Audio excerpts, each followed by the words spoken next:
akan kami sembah di dalam Yesus Kristus Tuhan. Bapa, kembali dan selalu kami bersyukur untuk segala kebaikan-kebaikan-Mu, berkat limpah rahmat-Mu, mukjizat pertolongan, pimpinan dan bimbingan-Mu. Hingga siang hari ini kami boleh hadir kembali di gereja-Mu Raja Damai yang kudus ini. Dalam keadaan sehat, dalam keadaan baik. Kami bersyukur boleh memuji, menyembah, mengagungkan Kau. Dan kami percaya Bapa, hadirat-Mu luar biasa di tempat ini. Luar biasa di dalam setiap hati kami. Karenanya Bapa, berfirmanlah bagi kami. Urapi, sucikan, kuduskan hati dan pikiran hamba-Mu yang tidak ada apa-apanya ini, agar benar-benar layak menjamah pekerjaan-Mu yang kudus. Seperti Engkau juga memberkati setiap jemaat-Mu di tempat ini dengan firman-Mu yang menjadi terang, berkat dan kekuatan dalam hidupnya. Karenanya kami sepakat Bapa, apabila ada kuasa-kuasa jahat, kuasa-kuasa gelap yang mencoba menghalangi jalannya pemberitaan firman di tempat ini, mencuri kemuliaan Allah di tempat ini, mencuri sarana, suasana dan prasarana kami bersahati menolaknya di dalam nama Yesus. Terima kasih Bapa, di dalam nama Yesus kami berdoa. Amin. Silakan duduk. Shalom. Jemaat sesi yang kedua diberkati Tuhan. Ini pas hari kemerdekaan, tadi Pak Gembala sudah berteriak merdeka sampai 3 kali.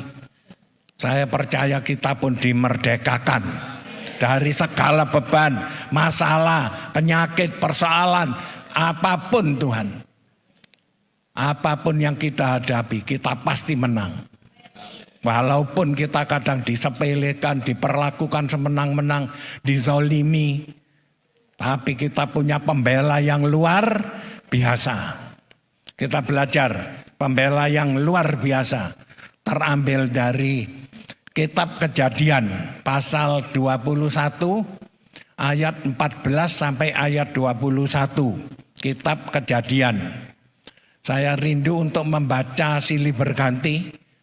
Kitab Kejadian 21, saya baca ayat 14. Saudara sambung ayat 15 bersaut-sautan sampai selesai ayat yang ke-21.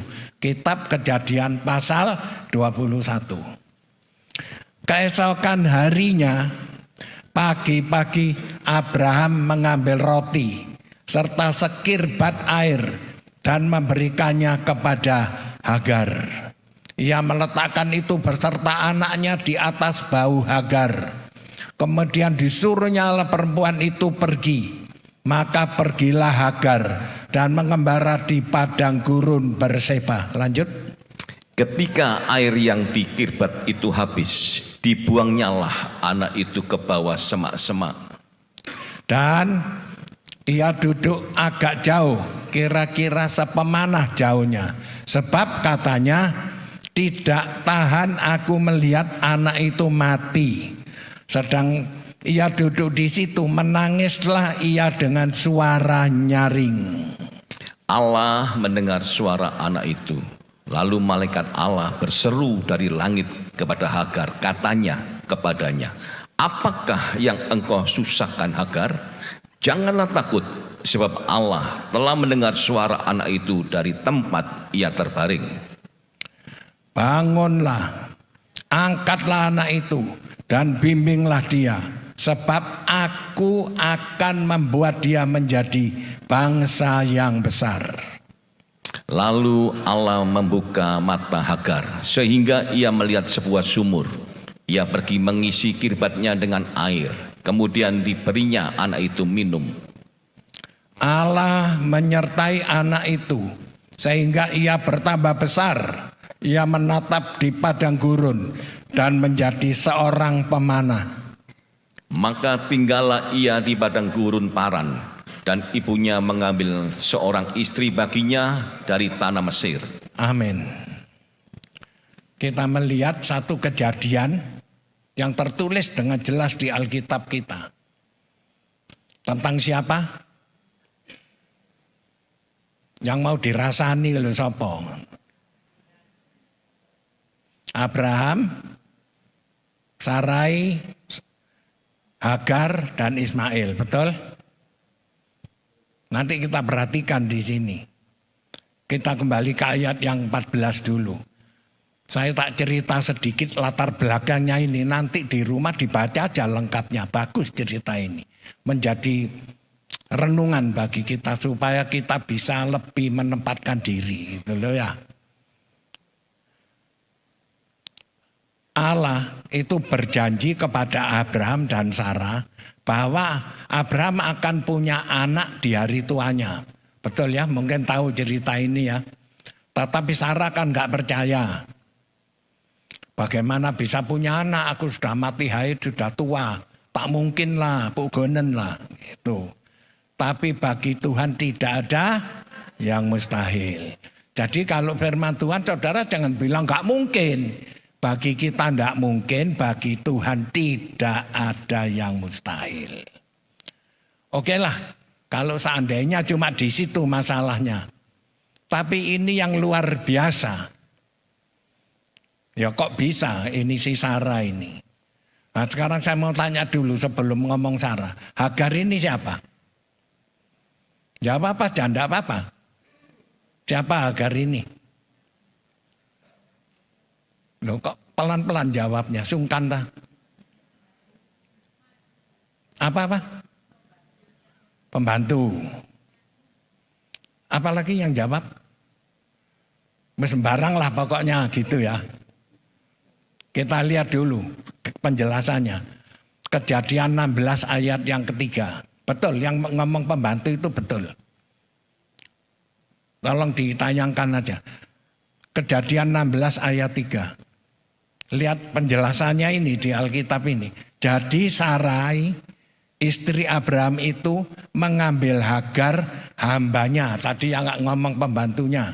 Orang Mesir itu. Yakni ketika Abraham telah 10 tahun tinggal di tanah Kanaan. Lalu memberikannya kepada Abraham, suaminya, untuk menjadi. Saya tanya, Hagar ini apa? Apanya Abraham? Loh, pembantu apa istri? Istri yang asalnya pembantu gitu kan. Loh, walaupun pembantu, kalau sudah diambil istri, pangkatnya menjadi istri. Ada famili saya, kami dengan susternya. Oh, sekarang susternya menguasai perusahaannya. Loh, karena dia sudah jadi istrinya gitu loh.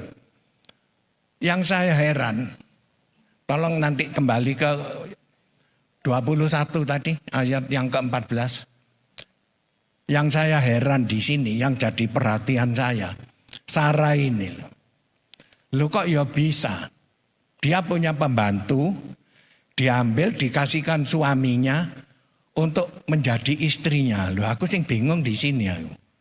Perempuan itu betul enggak ya? Coba kita cek and recheck ya. Paling sakit hatinya kalau suaminya jatuh ke pelukan wanita lain, bener enggak? Atau ada yang senang dimadu di sini, dijadikan istri ke-8 gitu. Nek kedua nanggung. Ada yang senang enggak gitu? Loh, wanita itu paling sakit hatinya kalau suaminya jatuh ke pelukan wanita lain, bener enggak?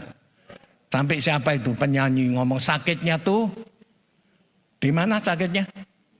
Di sini tuh di mana? Di sini. Loh, tapi Sarah ini heran. Hagar ini nggak ngapa-ngapain, dia cuma seorang pembantu zaman itu, seorang budak. Ya, budak itu tidak punya wibawa, tidak punya kekuatan, tidak punya perlindungan, diperlakukan apa saja harus nurut. Diambil, dikasihkan Abraham untuk menjadi istrinya. Loh, ya kok ya iso loh. Kan wanita itu paling sakit hatinya kalau suaminya itu punya istri lain. Ini bukan punya istri, malah dikasih istri. Paham sampai di sini? Loh, ada yang melakukan gitu? Tahu-tahu dicarikan perempuan dikasihkan suaminya, saya rasa enggak ada. Kalau ada gitu saya mau gitu. Yang namanya Abraham, loh itu laki-laki loh Abraham itu, betul? Kata orang Jawa, orang laki itu koyok kucing katanya. Nah dikei dendeng amblas gitu. Lah ini dikasih Hagar ya, gak tahu lah. Saya tidak cerita terlalu panjang di sini. Akhirnya antara Abraham dan Hagar itu punya anak namanya siapa? Ismail. Kemudian pada waktunya janji Allah digenapi, benar? Abraham dengan Sarah punya anak, benar? Namanya siapa? Jadi anaknya Abraham itu ada berapa? Atau ginilah, istrinya Abraham ada berapa? Loh 2 lah, Ketura itu. Loh ada namanya Ketura, cuma tidak dibahas di sini. Istrinya Abraham itu ada Sarah, ada Hagar, ada Ketura. Anaknya juga banyak. Yang ditokohkan ini di sini Ishak dan Ismail. Bagaimana melalui Ishak dan Ismail Tuhan itu membuat perjanjian dengan Abraham. Bahwa yang disebut anak perjanjian itu yang dari keturunan Sarah. Betul apa betul? Karena melalui keturunan Sarah inilah terjadi karunia keselamatan sampai kepada Yesus. Digenapi di situ. Artinya keselamatan hanya diberikan kepada yang percaya kepada Yesus. Amin. Sini semua percaya Yesus. Engkau diselamatkan. Mendapat hidup yang kekal. Sebab siapa yang percaya tidak binasa, melainkan beroleh hidup yang kekal. Itu iman kita, itu harus kita pegang. Bahwa hanya di dalam Yesuslah ada karya keselamatan. Amin. Kisah Rasul 4 ayat 12 itu. Di bawah kolong langit tidak ada nama lain yang menyelamatkan selain nama Yesus. Tapi kalau berkat, mukjizat, loh, Tuhan bisa berikan kepada siapa saja yang dikehendaki Tuhan. Benar apa benar? Jadi bedakan antara keselamatan dengan berkat, dengan mukjizat, dengan pertolongan. Beda kalau keselamatan hanya di dalam Yesus. Amin. Amin, gak yakin aku. Amin. Tapi kalau berkat, nah ini nanti kita bahas di sini. Ya, bisa diberikan kepada siapa saja yang dikehendaki. Kita lihat dari kisah ini ayat 14 ini. Ketika Ismail dengan Ishak itu mulai tumbuh dewasa, mulai anak-anak. Si Sarah ini keberatan kalau mereka ini gombol terus gitu loh. Ini harus dipisah mas, usiran aja perempuan dulu. Abraham ini ya lucu ya. Tidak ada perbantahan, nurut aja. Hagar ini kemudian diusir, tapi baca aja kisah lengkapnya. Nanti bagus ini kisah, saya ngambil di sini aja. Hagar ini diusir gitu loh. Sekarang kita lihat ayat 14. Pagi-pagi Abraham mengambil roti serta sekirbat air dan memberikan kepada Hagar. Hagar ini diusir. Ia meletakkan itu beserta anaknya di atas bahu Hagar. Kemudian disuruhnyalah perempuan itu pergi. Maka pergilah Hagar dan mengembara di padang gurun Berseba. Saya tanya sekarang. Arti mengembara itu apa? Diterjemahkan mengembara. Maksudnya apa? Mengembara itu apa? Mengembara dengan minggat itu sama enggak? Sama enggak? Bedanya di mana? Mengembara dengan minggat gitu. Loh, nek minggat itu inisiatifnya dari Hagar. Aku gak kerasan aku. Kok ndak enak mesti tak minggat aja. Itu dari Hagar. Loh, Hagar ini kerasan mestinya tapi diusir kan gitu ceritanya ini loh. Disuruhnya Hagar ini pergi terus mengembara di padang gurun Berseba. Apa mengembara itu? Saudara pernah mengembara enggak? Atau pulang desa sama enggak? Pembantu-pembantu kita biasanya kalau Idul Fitri itu kan mereka pulang desa. Sama enggak dengan mengembara? Ya jelas enggak sama. Kalau pulang desa itu ada yang dituju. Ada penanggung jawabnya, ada alamat yang jelas. Mengembara ini nggak ada yang dituju, nggak tahu apa yang dicari. Dilukiskan Omai Rama itu loh, menyanyi berkelana itu loh. Tahu ya lagunya ya. Mohon izin boleh nyanyi sepenggal aja Pak. Saya mohon izin dulu. Kan Omai Rama menyanyi begini, sepenggal aja untuk menggambarkan kebenaran ini. Dalam aku berkelana kan gitu. Tiada yang tahu kemana ku pergi. Tiada yang tahu apa yang ku cari. Cukup. Sebab kalau dilanjutkan nanti gunung tinggi itu ya. Artinya orang mengembara itu sama dengan berkelana, tidak tahu apa yang dicari, tidak tahu kemana yang dituju. Wes pokok melaku sak paran-paran gitulah. Ya ini yang terjadi pada Hagar. Saya bersyukur ini terjadi pada zaman itu. Ya, Hagar ini cuma seorang pembantu, seorang hamba, seorang budak diusir ya pergi. Ini kalau terjadi hari ini bisa minta bantuan Pak Gembala. Betul Pak ya? Diusir seenaknya gitu. Ada melanggar Komnas Perempuan, melanggar waduh, kita aja ngeluarkan pembantu mesti nyangoni kok. Mau diusir gitu tak jadi perkara loh. Tapi ini enggak, ini terjadi pada zaman itu gitu loh. Hagar ini jelas tidak punya kekuatan, tidak punya siapa-siapa, tidak punya wibawa, tapi ada pembela yang luar biasa. Nanti kita bahas di sini. Ayat ke-15. Tolong ayat 15. Sekarang saya tanya, ketika diusir itu kan bekalnya cuman sekirbat air dan roti. Juga bawa anak lagi. Seberapa roti itu banyaknya? Ya secukupnya itu, air ya segitu, enggak suwe, enggak lama. Air itu habis. Ya ketika air di kirbat itu habis, apa yang dilakukan? Anaknya dibuang dulu, benar?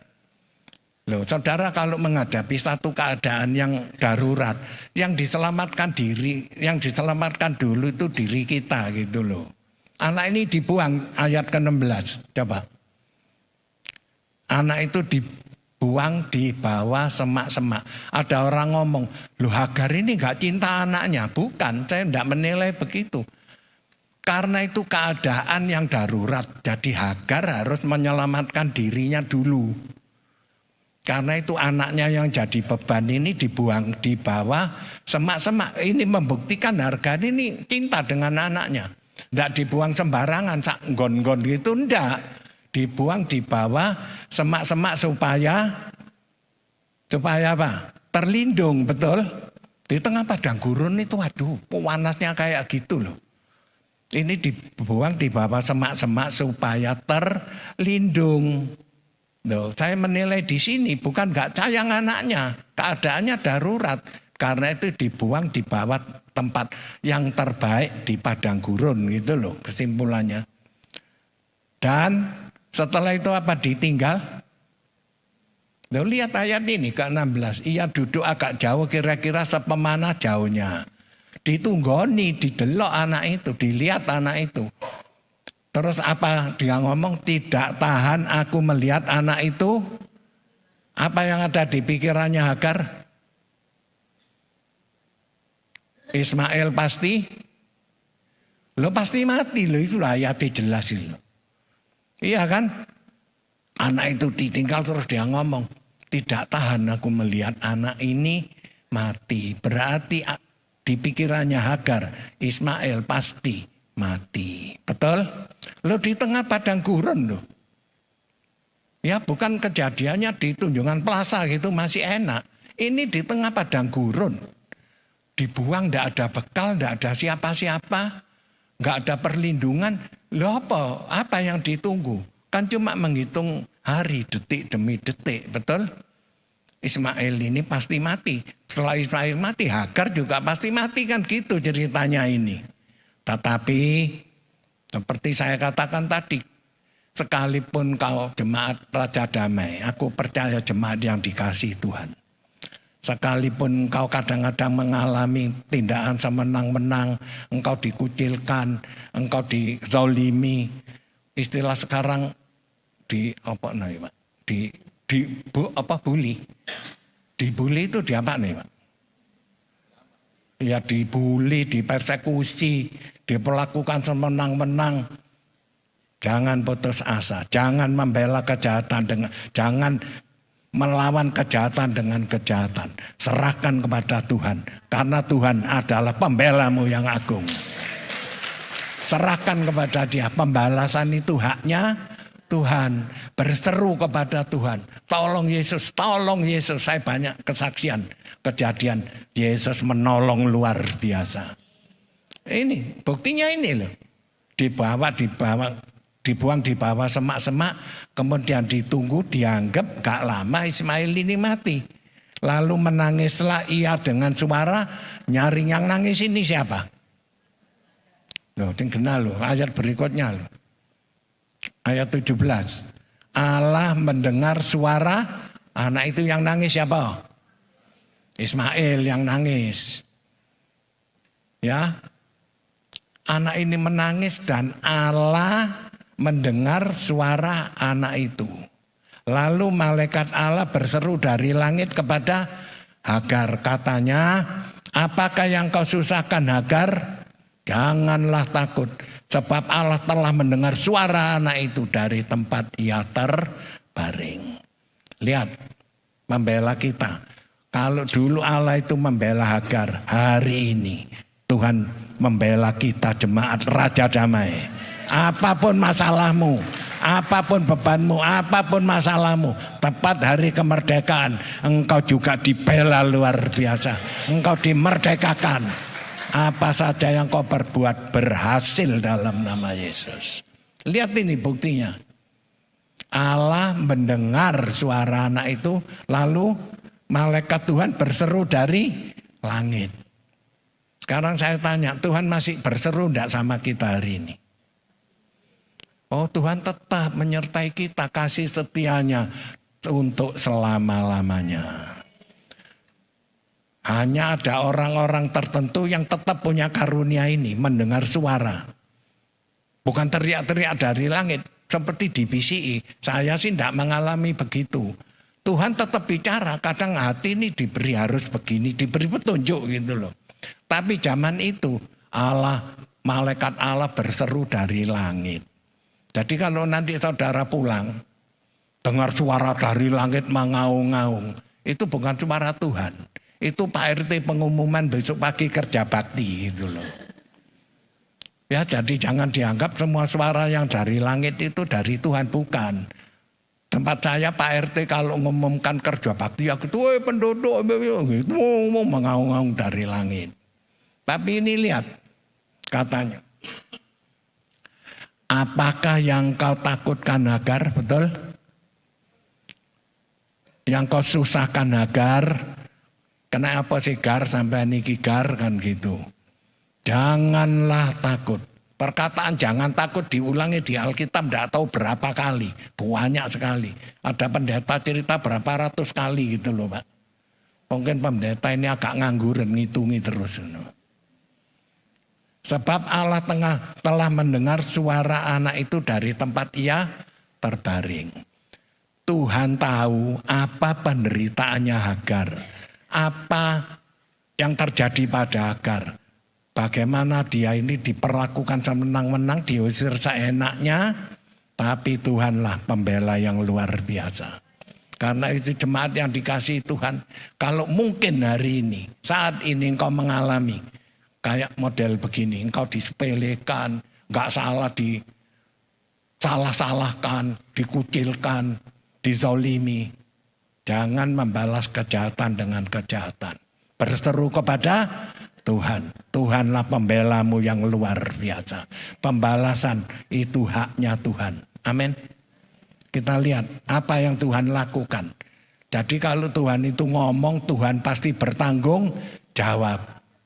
Lihat apa kata ayat 18. Bangunlah, angkatlah anak itu dan bimbinglah dia. Sebab aku akan membuat ia menjadi bangsa yang besar. Saya tanya sekarang, si Ismail ini keadaannya sekarat, betul ya? Dibuang di semak-semak tadi loh. Kehabisan bekal, kehabisan segala. Terus Allah ngomong, aku akan membuat dia menjadi bangsa yang besar. Masuk akal enggak omongan ini? Coba dinilai, omongan ini masuk akal enggak? Kalau saya yang ngomong pasti bohong, enggak masuk akal. Karena saya enggak punya kemampuan untuk merubah itu. Tapi bagi Tuhan tidak ada yang mustahil. Jemaat yang dikasih Tuhan, jemaat Raja Damai, tanamkan dalam hatimu. Kalau Tuhan berjanji, Tuhan pasti mengenapi. Hari ini janjinya digenapi dalam hidupmu. Engkau yang mengalami masalah apapun, Tuhan pulihkan luar biasa. Sehingga engkau keluar sebagai pemenang. Engkau akan melihat kemuliaan Tuhan dinyatakan luar biasa.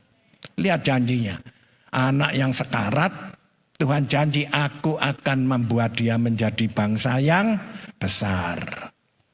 Itu kalau saya ulangi, kalau yang ngomong saya tidak masuk akal. Tapi yang ngomong ini Tuhan. Amin. Karena itu kalau membaca firman, imani dengan segenap hatimu. Dengan setulus imanmu. Bahwa bagi Tuhan segalanya mungkin. Rasanya gak tertolong aku. Tahun ini aku siotekos. Kamu siotekos, yo banteng apapun. Tuhan pasti menolong kau. Lihat ayat 19. Ayat 19 tolong dilanjut. Lalu ini tidak hanya ini loh. Lalu Allah membuka mata Hagar. Sehingga ia melihat sebuah sumur. Ia pergi mengisi kirbatnya dengan air. Kemudian diberinya anak itu minum. Sekarang saya tanya. Lalu Allah membuka mata Hagar. Apa selama ini Hagar merem? Apa maksudnya ini? Nah, betul itu puji Tuhan. Mata rohaninya dibuka. Loh mengapa? Apa selama ini tertutup? Ya. Kita kadang-kadang. Bukan kadang-kadang, kebanyakan begitulah. Kita ini mata rohani kita tertutup dengan masalah kita, dengan penderitaan kita, dengan emosi kita, kejengkelan kita. Sehingga kita tidak bisa melihat pertolongan Tuhan. Padahal pertolongan itu sudah ada di situ. Sudah ada dalam hidupmu. Karisak nyuk ono tok lho. Bersabarlah menanti janjinya Tuhan digenapi. Amin. Lihat ini loh. Sehingga ia melihat sebuah sumur. Saya tanya sumur ini sudah ada atau baru digali? Itu. Bukan Tuhan baru manggil tukang sumur. Mas kayaknya sumur bor mas. Ongkosi piro. Enggak, sumur itu sudah ada. Cuma mengapa Hagar tidak bisa melihat sumur itu? Karena tertutup oleh beban masalahnya. Kita bukankah sering begitu? Kadang karena masalah, karena kejengkelan aku ini tidak salah, disalah-salah nih. Tidak usah. Serahkan pada Tuhan. Pembalasan haknya Tuhan. Jangan membalas kejahatan dengan kejahatan. Balaslah kejahatan dengan kebaikan. Gitu loh. Kan Tuhan, firman Tuhan mengajarkan begitu. Walaupun kadang-kadang hati kita berontak. Tapi percayalah pembalasan itu haknya Tuhan.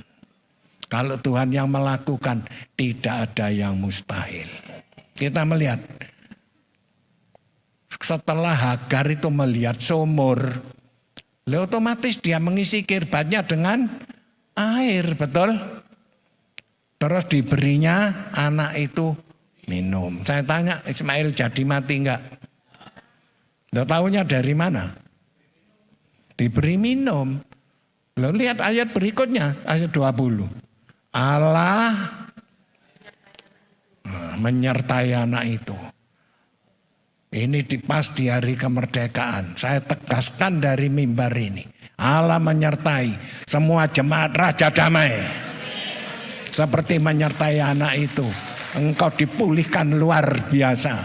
Sekalipun kau kelihatannya tidak punya harapan, tetap teguh, tegar, berharap, berserah kepada Tuhan. Saatnya Tuhan pulihkan, Tuhan jawab doamu. Yang tak mungkin menjadi mungkin. Sehingga lalu Allah menyertai anak itu. Seperti Allah juga menyertai jemaat Raja Damai. Amin. Sehingga ia bertambah besar. Ia menetap di padang gurun dan menjadi seorang pemanah. Berarti anak ini tumbuh dewasa menjadi orang yang luar biasa. Lihat ayat yang terakhir. Maka tinggallah ia di padang gurun Paran, dan ibunya mengambil seorang istri baginya dari tanah Mesir. Loh, sampai kawin dari anak-anak yang dibuang di padang gurun, dibuang di bawah semak-semak, dan ibunya mikir anak ini pasti mati. Betul, tadi ayat yang di depan, tidak tahan aku melihat anak ini mati. Ternyata Tuhan mengendaki lain. Pelajaran yang bisa kita ambil, jangan engkau tertutup oleh masalahmu. Pandang Yesus yang luar biasa. Katakan dalam imanmu, masalahku biasa. Katakan bersama-sama, masalahku biasa. Yesusku luar biasa. Engkau pasti mendapat yang luar biasa. Yang tak mungkin menjadi mungkin. Doa anak yang pasti mati. Wong boe sampean. Ibunya aja sudah mikir tidak tahan aku melihat anak ini mati. Lah berarti anak ini pasti mati sih. Tetapi Tuhan pembela kita yang luar biasa. Jangan memvonis dirimu. Rasanya kena masalah iki, entek aku, wanlek aku, deadlock. Bagi Tuhan tidak ada yang tertutup. Kalau Tuhan menutup satu pintu, Tuhan buka ribuan pintu.